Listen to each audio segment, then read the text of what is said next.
Hello family members, పప్పు తయారు చేద్దామా? కుక్కర్లో కందిపప్పు, టమాటా, పచ్చిమిర్చి, కొంచెం కరివేపాకు వేసుకొని శుభ్రంగా కడిగి పెట్టుకోండి.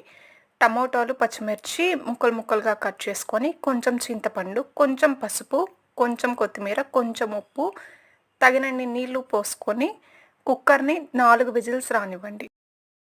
ఇప్పుడు మెత్తగా ఉడికిన పప్పుని ఒక పప్పు గుత్తి సాయంతో మ్యాష్ చేసుకోండి.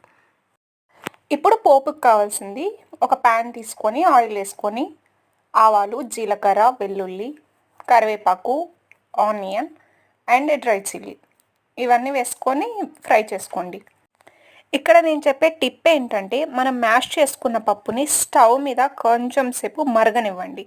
తర్వాత దానిలో పోపు వేయండి. ఇలా చేయడం వల్ల ఆ పచ్చిమిర్చిలో ఉండే పచ్చివాసన అనేది పోయి పప్పు చాలా టేస్టీగా మారుతుంది. ఒకసారి ట్రై చేసి చూడండి, మీకు తప్పకుండా నచ్చుతుంది.